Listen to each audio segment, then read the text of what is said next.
What's the purpose of the archive? Like, who put it together, and what was kind of the intent behind it? There's three components to what we have in here, right? So there's those rare books, the rare books and manuscripts. So those are things that go back. I think our earliest manuscript belief is from the 10th century. It's in early Arabic script of Kufic script. And comes all the way up to Middle East Studies collection, and all the way up to Dark Horse, right? So those are things that kind of fall under that component, sort of rare books and monographs and manuscripts. Those were kind of came out of the naturally building a library collection. As they built, they had a library collection to support the university, and people would donate books or collect books, and so some of those surfaced as rare or unusual and kind of got taken out of that circulating collection and ended up here.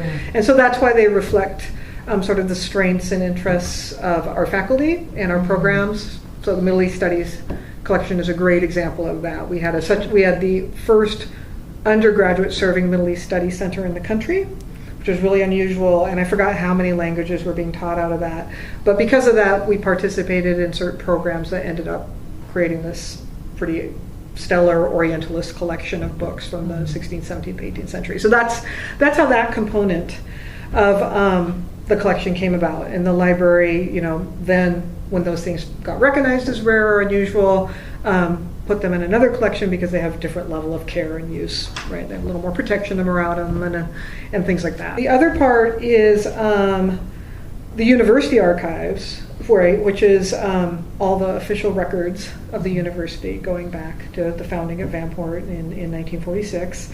And that collection, I was the first official university archivist here, and I've been here 10 years, so we operated without a university archives program for a really long time, which is unusual. And then the third part of it is we have archival collections. So those are collections of records tied to individuals or organizations who are not officially part of the university. It started before I got here with a focus on women in politics and policy in Oregon. There was a gap.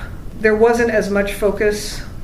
There were a lot of communities and community work that hadn't been captured in the historical records at other repositories, right? And that Portland State had an opportunity to do that. And so then we sort of opened that focus. So for example, we have the Portland JACL, Japanese American Citizen League papers. JACL is the oldest Asian American organization in the United States. The Portland JACL chapter has been around since the 30s. And so we have their records, going up from their early founding up until everyone gets forcibly removed from the area during the war, and then coming back and everyone trying to rebuild the community. We have those records. We have a collection called the Rutherford Family Collection, which is a history of the African American community in Portland going back to the late 1800s on. So it's almost 100 years of Black history in Portland. Verdell Rutherford, the mom of that, her daughter donated the collection, that's why I call her the mom. But she, amongst everything else she did, she also recognized that Black history in Oregon wasn't getting saved. And she had the foresight to do it. So while she was doing all this work, she actually also saved everything in a very organized, smart way and built that collection. And then that collection came to us because her daughter, Charlotte Rutherford, was a graduate of Black Studies here, and it fit with what we're doing. What do you think is sort of the boon for students here, really sort of regardless of discipline? Like what can students get out of this that maybe you don't think they're already taking advantage of, or well, right. So I like to emphasize, because a lot of times when you say special collections or rare books or archives, people think of like very dusty, tomb-like or vault-like atmosphere where you kind of have to prove your right to have access to it, and that it's a very certain sort of experience, a sort of rarefied experience. And what we do here is we don't want it to be like that. We're a public university, and we're the library of a public university that's meant to serve the community. That means the students, and that means the surrounding community, and that means anything that comes in here is a resource for the community, and you should have access to it. And so that's something we really try to emphasize to our students. We have kind of protocols and procedures to keep things safe, because if you're working with a 15th century book, we don't want to be have it last that long and suddenly we spill coffee on it after all that time, right? So we do have rules, but that's just standard, but it's that we don't want that to stand in the way of accessing things. So that's something we really try to communicate to our students. This is your collection, and you should feel free to come in and use it for your work or for your interests or things like that. So that's something just generally for students to know. And we're a good warm-up. If you can get comfortable with our procedures and doing things, you'll know how it works at other places, and you'll feel more comfortable going to the Huntington Library in California or even the city archives here. You'll feel like you kind of know what you're doing, and that'll help you feel more comfortable in your research. So we like to play that role too, kind of dip your water into archives and rare books. You dip your toe into the water here and get comfortable. Collection-wise, what we would love for students to know is the breadth of materials we have. So a lot of times we'll meet with a class and we'll just ask, like, what are you looking at? What are you interested in? And a lot of times we can say, oh, hey, we've got this and we've got this, So that's something that we're still working on, just communicating the breadth of sort of resources that are here. And so we really encourage people just to ask us. If you're working on something and you're just wondering if we have something related, ask us, and we may, so. And then the other part of it probably is for people to understand.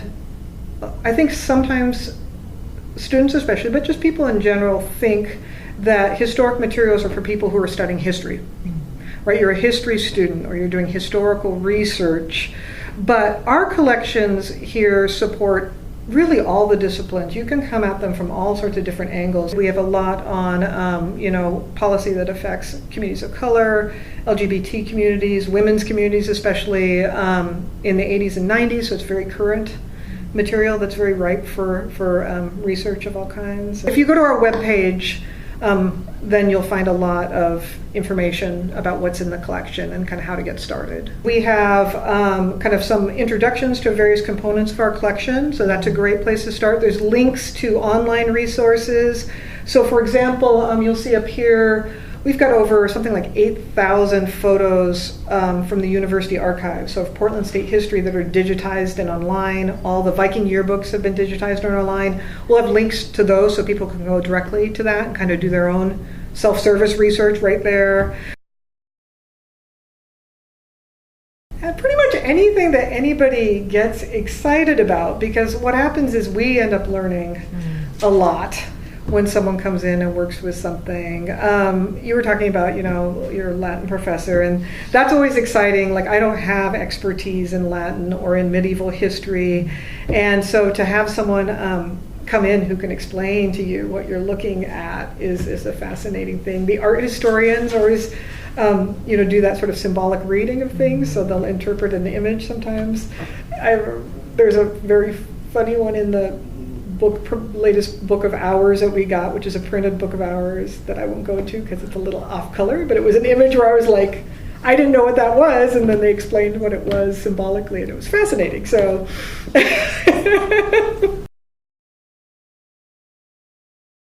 the Rutherford family collection is an amazing collection, and part of what's amazing about it is it's fairly unique. It is the best collection of Black history in Oregon in the state by far, and that there is material in there that you never stop being surprised by and or happy to have. So it's a documentation of a community, a really rich and vibrant community, that it's exciting to know that it exists. So, for example, the Rutherfords actually were very involved with the Portland branch of the NAACP in the 50s and 60s. They actually helped start up a branch under the NAACP of a credit union to serve the Black community, because the Black community was having difficulty doing mainstream banking, not getting approved for loans, not being able to kind of have access to that sort of financing. And they helped start up this local credit union that they ran out of their home, and we have the materials of that, right? So that's just some pretty amazing history there, and it opens up these questions about that idea too, thinking about how banking works and access to loans and mortgages and things like that, and looking at one community solution to dealing with that too. So that collection never stops being fascinating. basically, they were occupying the park blocks. This is before the streets marked off. It was a combination of students and community members. And then at one point, Portland sent in the police, and they came in and they just beat the crap out of they swept in like stormtroopers and just cleared it out, tried to clear it out. And it was a big pivotal moment in Portland because the images coming out of that were intense. I mean, you were seeing, people in their 20s and stuff being clubbed by the cops and dogs barking and things like that. And there's footage of it. There was actually a Portland State documentary team that had started one documentary just to look at protest, and then were there when it happened and got all this footage. And that's in a film called The Seventh Day, which we have online, which is amazing, and you should watch it. Those were speakers who came through the Portland State campus in the 50s, 60s, and 70s. Toni Morrison, Stokely Carmichael, Robert Kennedy, a couple weeks before he was assassinated, Henry Kissinger, Allen Ginsberg shows up in chants. That's a phenomenal collection. That's all online, too. People can go listen to it anytime. This is actually a poster from the Rutherford... No, this is Avell Gordley, Senator Avell Gordley, who was really involved with the Black United Front in Portland, especially the education sort of focused activities of them. So that's a poster from one of the strikes against the Portland Public Schools. I love that poster.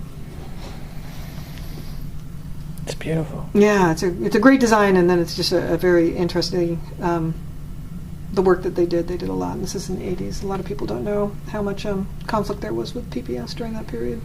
I mean, and still, but especially then. This is one of our favorites.